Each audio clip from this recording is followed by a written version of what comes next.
Assalamualaikum warahmatullahi wabarakatuh. Salam sejahtera untuk kita semua. Selamat datang di channel Kisah Warganet, tempat cerita-cerita horor menunggu untuk didengar. Sebelum kita mulai, mari berdoa menurut keyakinan masing-masing. Semoga yang mendengarkan diberi kesehatan, ketenangan hati, rezeki yang berkah, dan perlindungan dari segala bahaya yang tampak maupun yang tak terlihat. Amin. Satu hal lagi, jangan lupa tekan tombol subscribe, nyalakan loncengnya, dan bantu like and share supaya kamu gak ketinggalan kisah-kisah terbaru dari Kisah Warganet. Inilah cerita kali ini.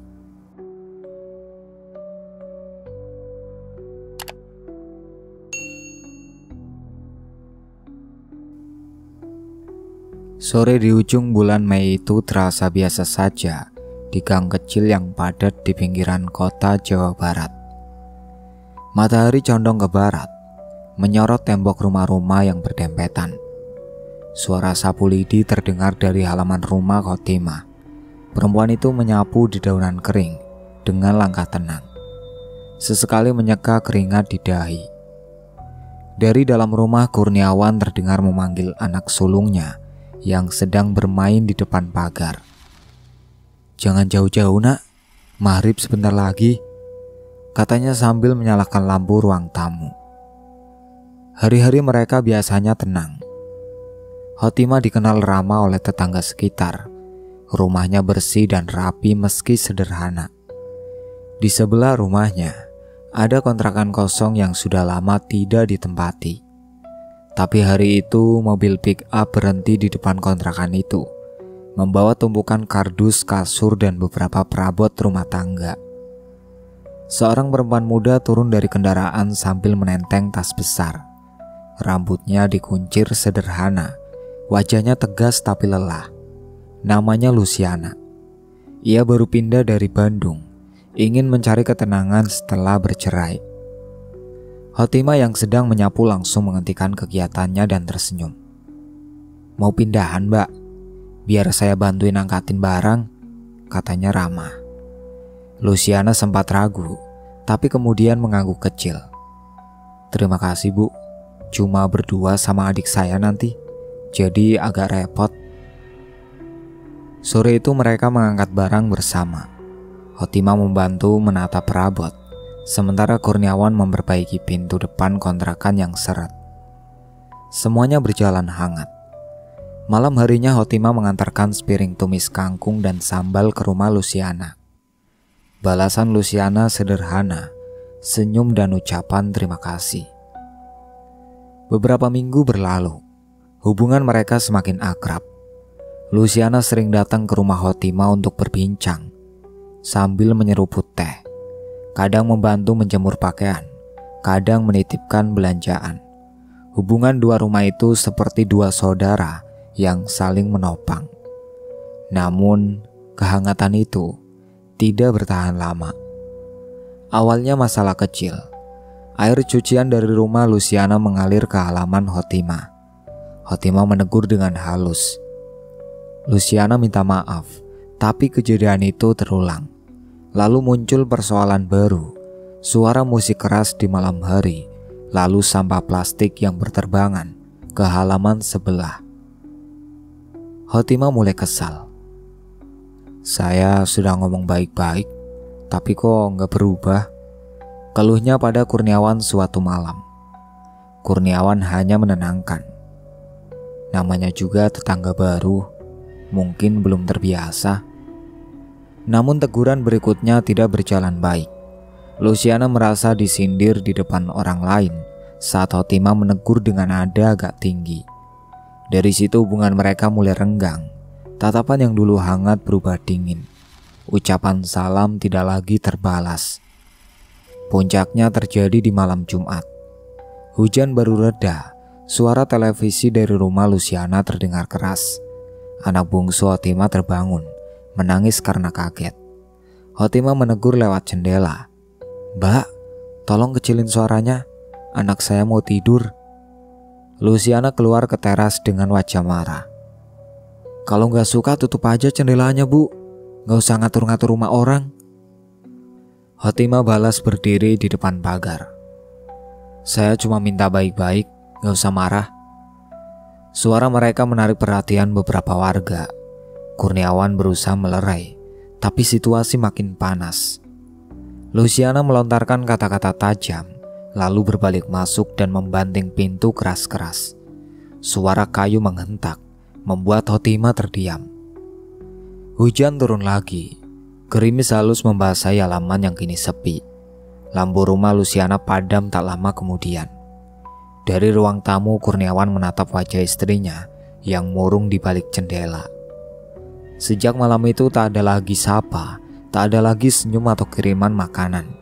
Dua rumah yang berdempetan itu kini seperti dinding dingin yang memisahkan dua hati yang tak ingin saling menoleh. Waktu berlalu 3 hari sejak pertengkaran malam itu. Luciana jarang keluar rumah. Pagi-pagi tirai jendelanya tertutup rapat.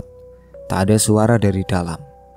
Hotima tetap berusaha menjalani hari seperti biasa, menyapu halaman dan menjemur pakaian, meski perasaannya tak sepenuhnya tenang. Setiap kali melirik ke arah rumah sebelah, dadanya terasa berat. Beberapa tetangga mulai memperbincangkan pertengkaran itu. Suara mereka terdengar samar dari depan warung. "Sayang ya, dulu akrab, sekarang malah seperti musuh," ucap salah satu ibu. Luciana yang kebetulan lewat pura-pura tidak mendengar, tapi wajahnya berubah kaku. Tatapan orang-orang di sekitar membuatnya geram. Malam harinya Luciana duduk di ruang tamu kontrakan, menatap dinding kosong dengan mata merah. Semua yang terjadi terus berputar di kepalanya. Kata-kata Hotima, tatapan warga, dan rasa malu yang mengganjal di dada. Orang itu sudah keterlaluan, gumamnya pelan. Sejak malam itu, pikirannya tidak tenang.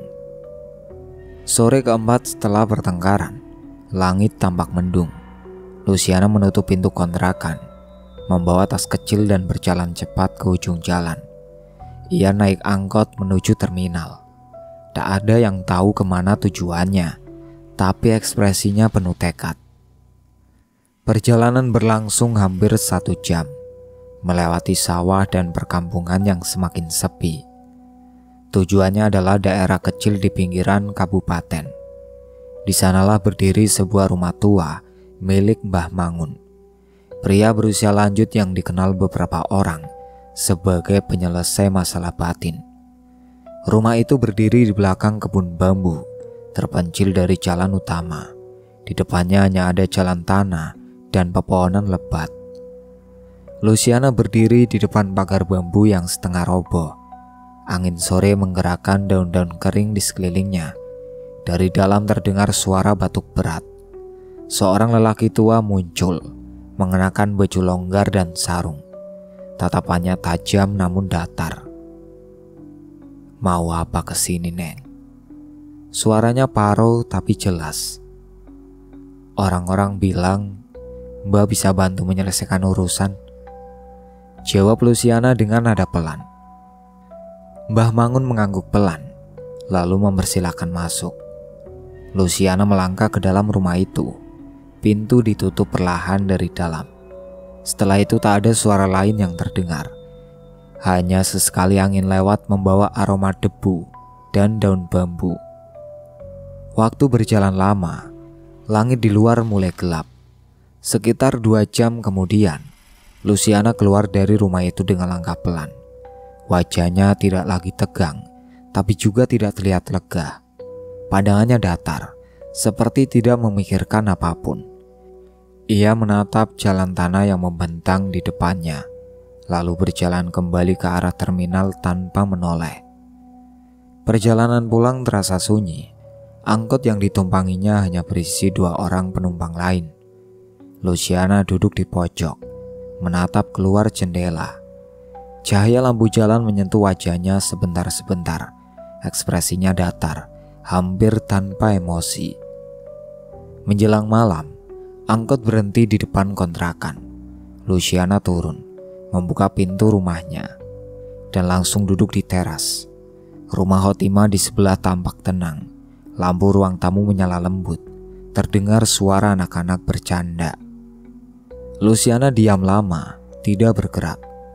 Tatapannya tertuju ke rumah sebelah itu, lama sekali, seperti memperhatikan sesuatu yang tidak terlihat oleh orang lain. Bibirnya bergerak sedikit, membentuk senyum tipis yang sulit dibaca artinya. Angin malam berembus pelan, daun pohon mangga di depan rumah bergoyang ringan. Tidak ada suara selain gesekan ranting dan gonggongan anjing di kejauhan. Malam terasa panjang dan sepi. Sejak malam itu, suasana di sekitar dua rumah itu tidak lagi sama. Keesokan harinya, udara pagi terasa lebih lembab dari biasanya. Hotima terbangun lebih awal karena dada kirinya rasanya nyeri. Rasa itu datang perlahan, membuat tubuhnya lemas. Ia duduk di tepi ranjang sambil menahan nafas. Mungkin kecapean, gumamnya, mencoba menenangkan diri. Kurniawan yang masih berbaring menatap istrinya dengan cemas. "Kamu kenapa, Hot?" tanya Kurniawan. "Gak apa-apa mas, cuma pegal di dada. Mungkin karena nyuci kemarin," jawab Hotima berusaha tersenyum.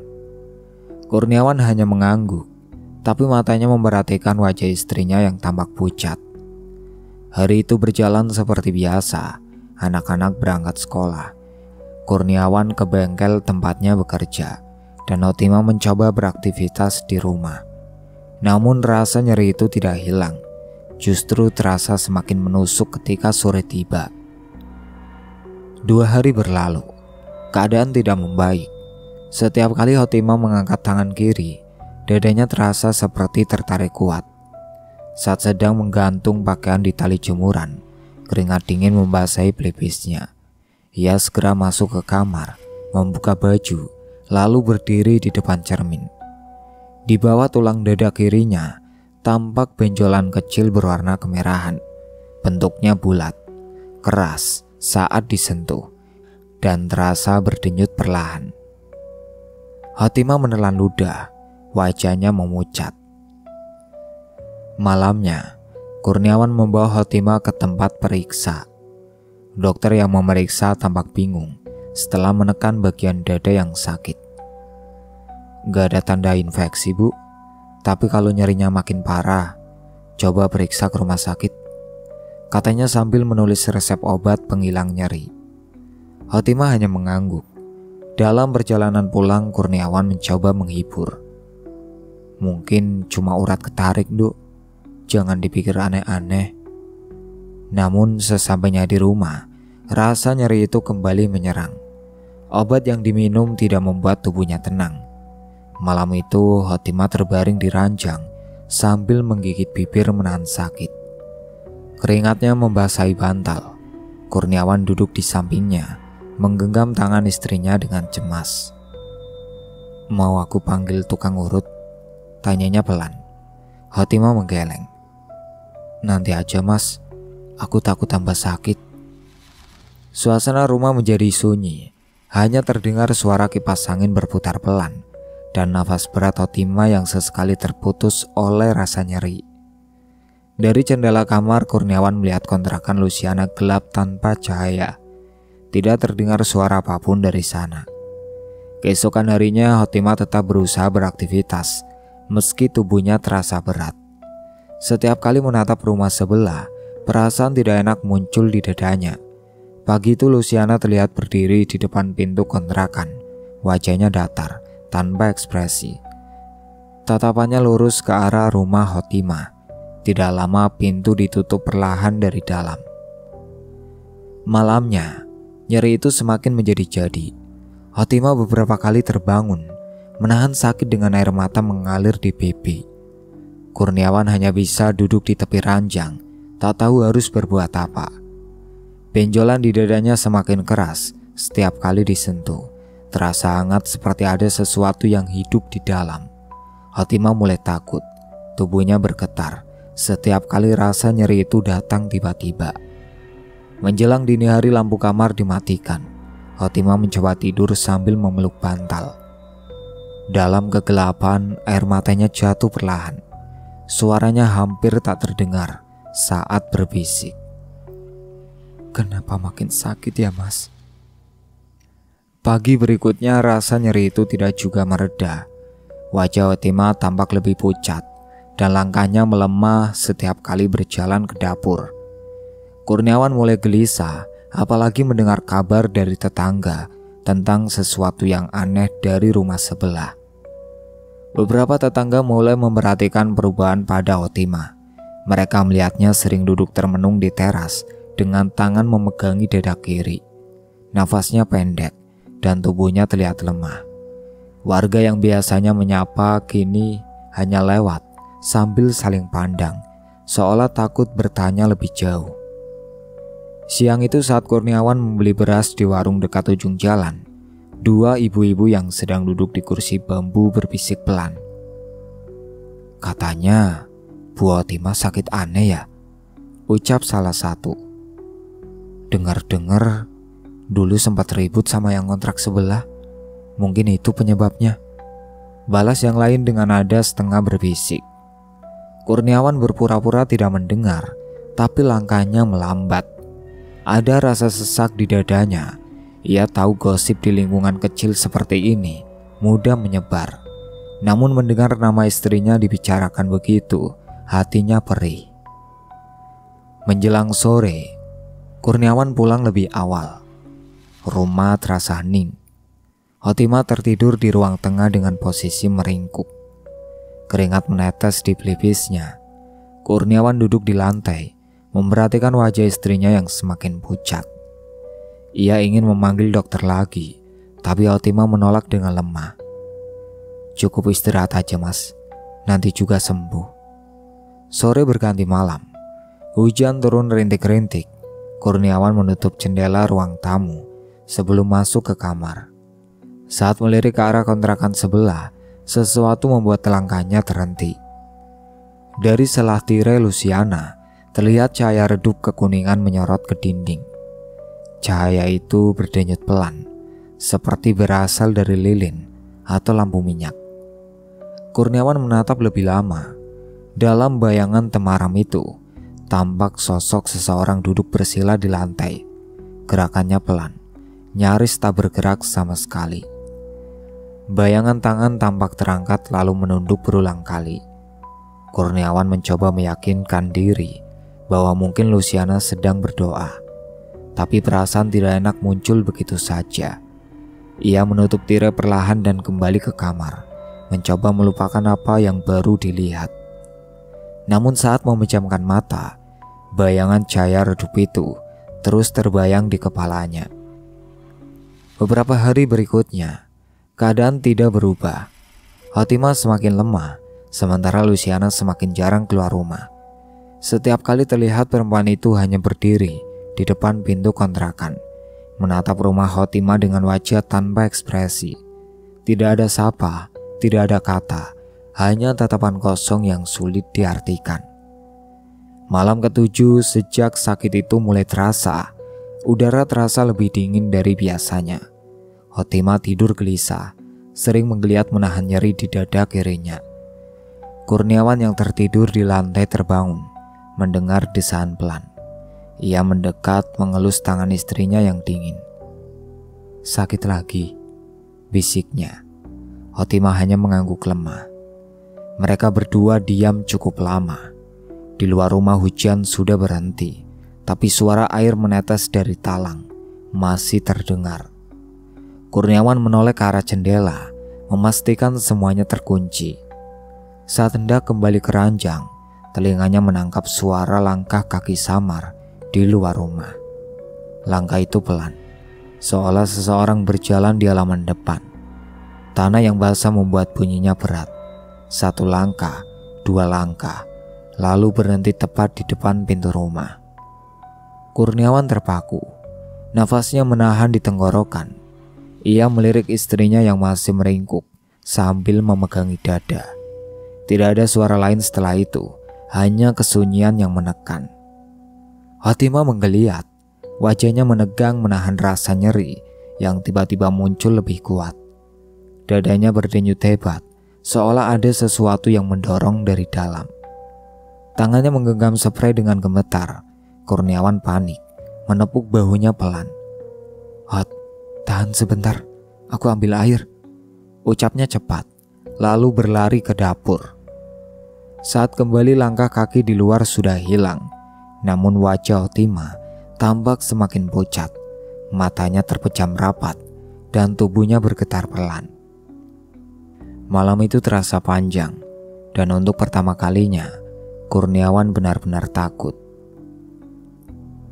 Pagi berikutnya setelah malam yang menegangkan, Kurniawan memutuskan mencari pertolongan lain. Dokter sudah tidak memberi jawaban, dan kondisi istrinya semakin menurun. Ia teringat seseorang yang dikenal warga karena sering membantu lewat doa, Ustadz Faris, tokoh agama yang tinggal di ujung jalan. Sore itu Kurniawan mendatangi rumah Ustadz Faris. Langit sudah mulai mendung, dan angin sore membawa hawa lembab. Kurniawan mengetuk pagar besi kecil di depan rumah sederhana itu. Tak lama seorang lelaki parubaya keluar, wajahnya tenang, berkopiah hitam, mengenakan sarung abu-abu dan baju koko putih. "Assalamualaikum Ustadz, saya Kurniawan, tetangga dari blok seberang," ucap Kurniawan pelan. Ustadz Faris tersenyum kecil. "Waalaikumsalam. Ada apa Kurniawan?" Kurniawan menunduk, menahan nafas. "Istri saya, Ustadz, sudah beberapa hari sakit. Dokter bilang normal, tapi keadaannya makin parah. Saya mohon, tolong bantu lewat doa." Ustadz Faris mengangguk lalu menepuk bahunya. "Boleh, nanti malam saya datang." Menjelang maghrib, suasana rumah Hotima terasa berat. Udara di dalam rumah terasa lebih panas dari biasanya. Hotima berbaring di ruang tamu dengan selimut tipis menutupi tubuhnya. Matanya terpejam, nafasnya pendek. Benjolan di dada kirinya tampak menonjol di bawah kain baju. Sekitar pukul 8 malam, Ustadz Faris datang. Kurniawan mempersilahkan duduk di dekat tempat Hotima berbaring. Lampu ruang tamu diredupkan, hanya tersisa cahaya dari sudut ruangan. Suara anak-anak dari rumah tetangga perlahan menghilang, menyisakan keheningan. Ustadz Faris mengeluarkan kitab kecil dari tasnya, lalu menutup mata sejenak sebelum mulai membaca doa. Suaranya lembut, pelan, tapi tegas. Kata demi kata terdengar jelas, membentuk irama yang menenangkan sekaligus menegangkan. Beberapa menit pertama terasa tenang, namun perlahan tubuh Hotima mulai menggigil. Keringat menetes dari pelipisnya. Tangan kirinya mencengkram kuat ujung bantal, bibirnya bergetar, dan air mata mulai mengalir tanpa suara. Kurniawan memegang tangannya, tapi tubuh itu terasa panas luar biasa. "Ustadz," panggil Kurniawan dengan suara bergetar. Ustadz Faris tidak menghentikan bacaannya. Doanya semakin pelan tapi mantap, seperti menuntun sesuatu yang tak terlihat keluar dari dalam tubuh Hotima. Setelah sekitar 15 menit, bacaan berhenti. Hotima terkulai lemas, nafasnya tersengal, lalu tertidur dengan peluh membasahi wajah. Suasana kembali hening. Ustadz Faris mengusap keringat di dahinya, lalu menatap Kurniawan. "Kamu harus banyak sabar," ucapnya pelan. "Istrimu bukan sedang sakit biasa. Ada sesuatu yang menempel pada tubuhnya. Tapi jangan langsung menuduh siapapun. Jangan lawan dengan kebencian. Nanti malah tambah berat." Kurniawan menunduk, suaranya lirih. "Saya nggak tahu harus gimana, Ustadz."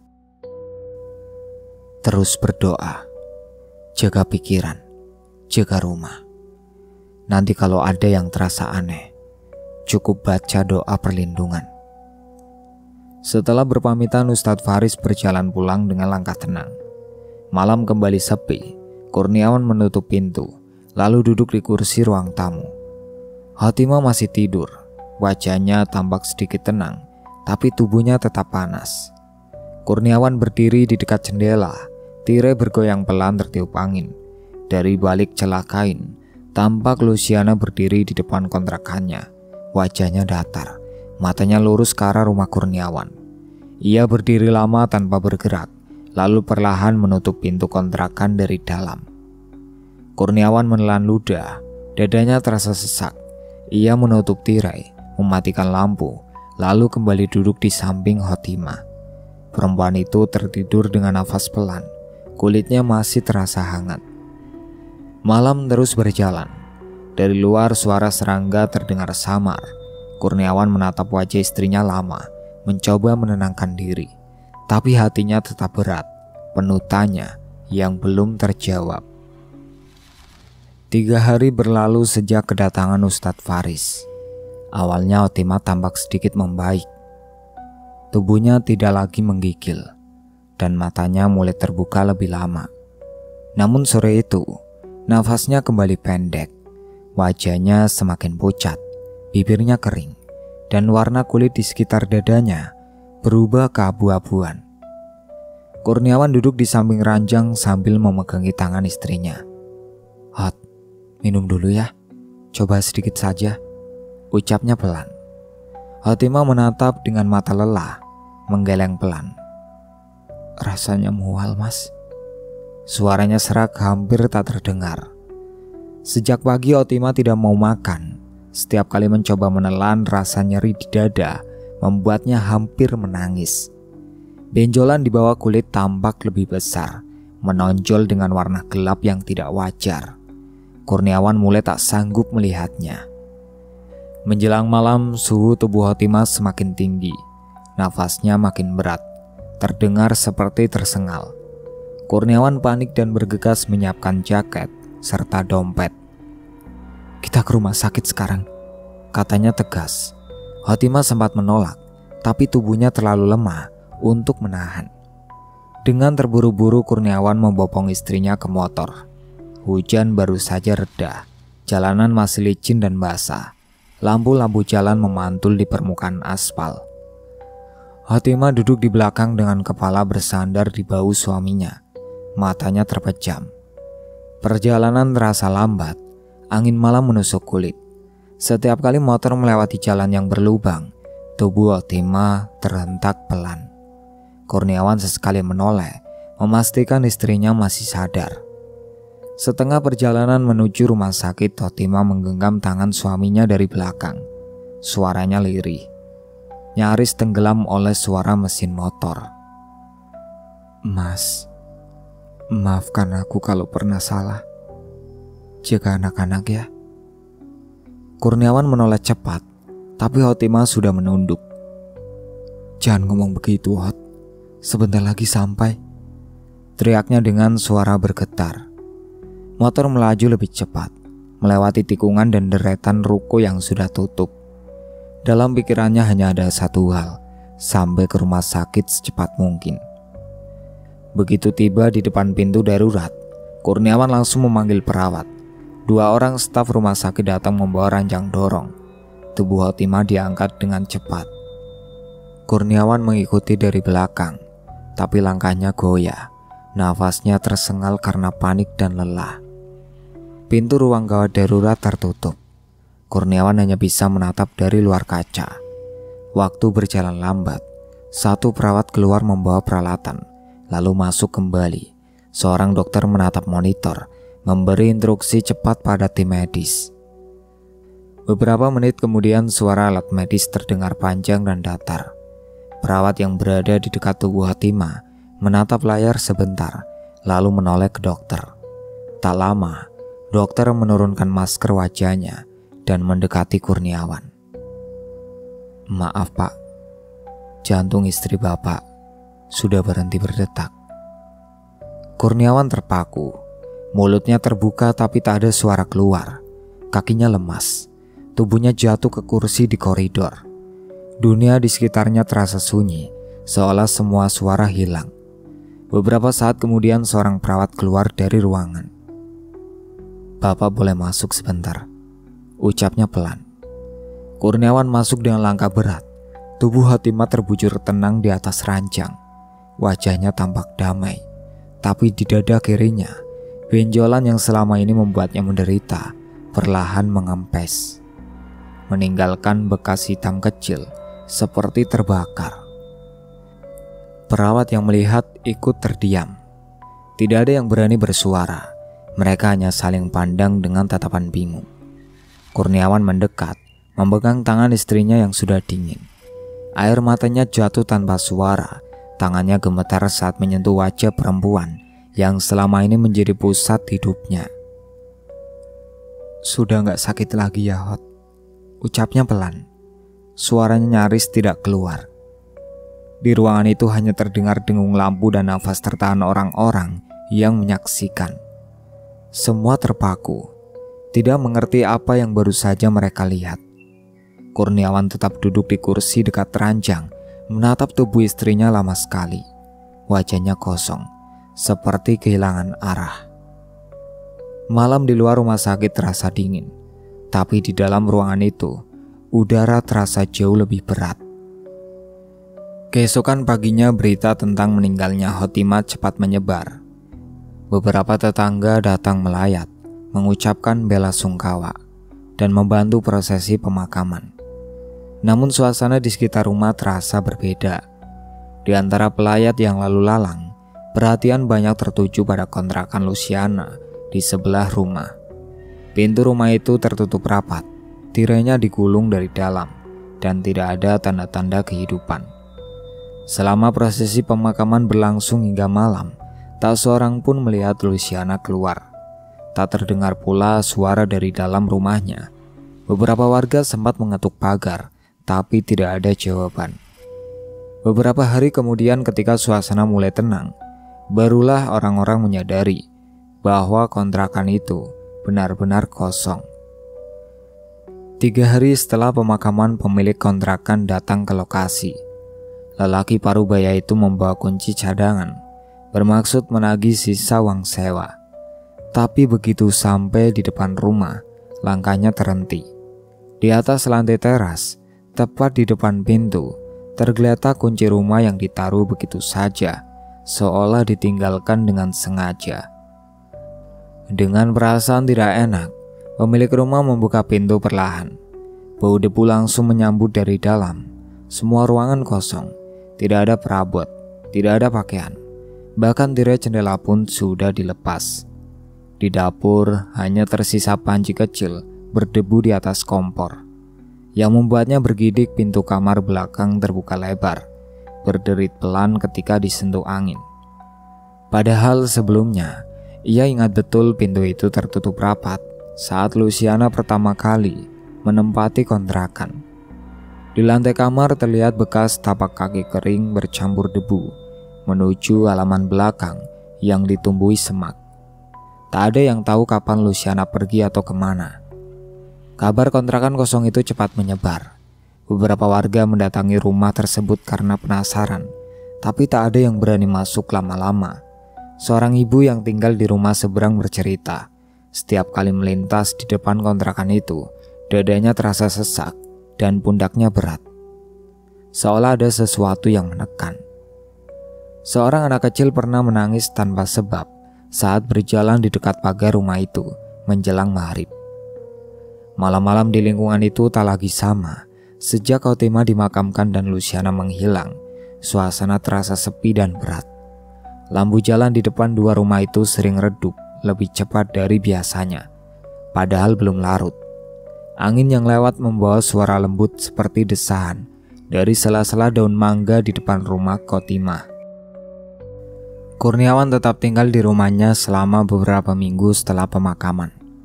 Setiap malam ia duduk di ruang tamu, menatap foto istrinya yang tergantung di dinding. Tapi setiap kali pandangannya beralih ke jendela, kontrakan di sebelah tampak gelap, seperti menelan cahaya dari lampu ruangannya sendiri. Warga yang melintas malam hari memilih menyeberang ke sisi lain jalan.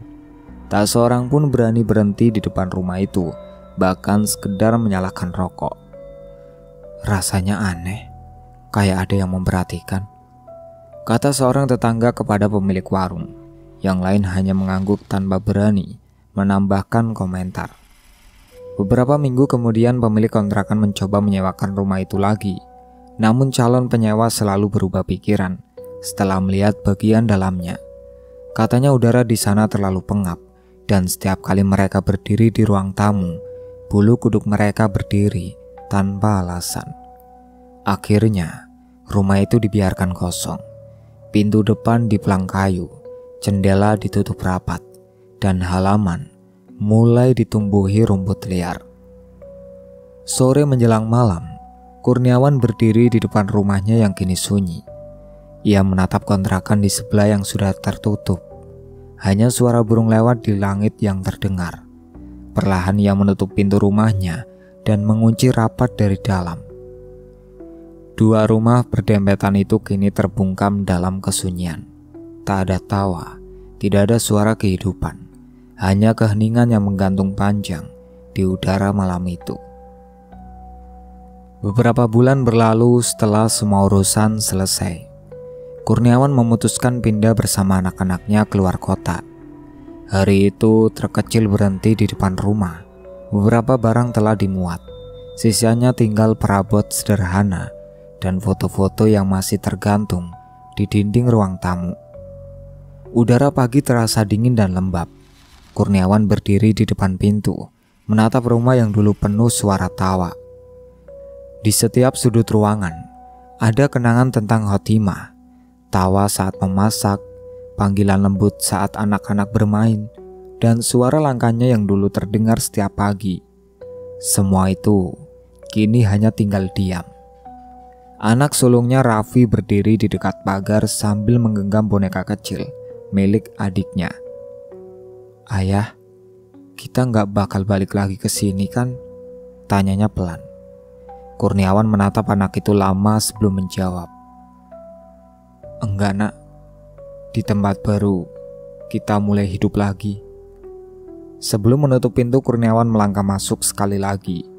Ia berdiri di tengah ruang tamu, menatap foto pernikahan mereka yang tergantung di dinding. Wajah Hotimah tersenyum lembut di sana. Dengan tangan gemetar, Kurniawan menurunkannya dan menyimpannya ke dalam tas. Saat melangkah ke halaman, matanya tertuju ke arah sebelah, kontrakan Luciana. Rumah itu masih tertutup rapat, dindingnya mulai kusam, cat mengelupas di beberapa bagian. Rumput liar tumbuh tinggi di halaman depan. Tidak ada yang tahu kemana Luciana pergi, tidak ada kabar, tidak ada jejak. Kontrakan itu seperti rumah yang sudah mati. Sebelum masuk ke mobil, Kurniawan sempat menatap rumah kosong itu sekali lagi. Dalam diam ada rasa campur aduk di dadanya, marah, sedih, tapi juga pasrah. Ia tahu, tak ada gunanya mencari jawaban lagi. Beberapa hal memang dibiarkan hilang bersama waktu. Beberapa minggu setelah kepergian Kurniawan, suasana di lingkungan itu berubah. Warga mulai menjalani hari seperti biasa, tapi tak ada yang benar-benar lupa. Setiap kali melewati dua rumah itu, mereka akan menunduk dan mempercepat langkah. Anak-anak dilarang bermain di dekat situ menjelang sore. Orang dewasa yang kebetulan lewat malam hari memilih menyeberang ke sisi lain jalan. Kadang ada yang merasa dadanya berat tanpa sebab. Kadang angin berhenti berembus sejenak saat mereka melintas. Suatu malam seorang warga yang baru pulang kerja mengaku melihat sesuatu dari kejauhan. Bayangan perempuan berdiri di depan kontrakan Luciana, tidak bergerak, dengan kepala sedikit menunduk. Tapi ketika diperhatikan lebih lama, bayangan itu perlahan menghilang di antara rumput liar. Tidak ada yang berani memastikan. Keesokan harinya cerita itu dibicarakan pelan-pelan di warung, tapi cepat dilupakan. Hari-hari terus berjalan. Rumah Hotimah dan kontrakan Luciana tetap tertutup. Hanya sesekali petugas kebersihan lewat, menyapu dedaunan di jalan depan. Tidak ada yang menyentuh pagar, tidak ada yang membuka jendela. Bagi warga, dua rumah itu kini menjadi pengingat tentang bagaimana sesuatu yang sederhana bisa berubah menjadi bencana, tentang bagaimana amarah yang dipelihara bisa melahirkan penderitaan yang tidak bisa diperbaiki. Kurniawan kini tinggal bersama anak-anaknya di kota kecil di Jawa Tengah. Hidup mereka perlahan kembali tenang, tapi setiap malam sebelum tidur Kurniawan kadang masih teringat wajah Hotimah, terutama senyum terakhirnya sebelum semua berakhir. Suatu pagi ia memandangi foto keluarga yang disimpan di meja kecil kamar barunya. Tangannya menyentuh bingkai itu dengan lembut. "Tenang di sana ya, Hot," bisiknya. Sementara itu di kampung kecil yang ditinggalkan, dua rumah yang berdempetan itu tetap berdiri diam. Satu milik Hotima yang penuh kenangan, satu lagi kontrakan Luciana yang ditinggalkan tanpa jejak.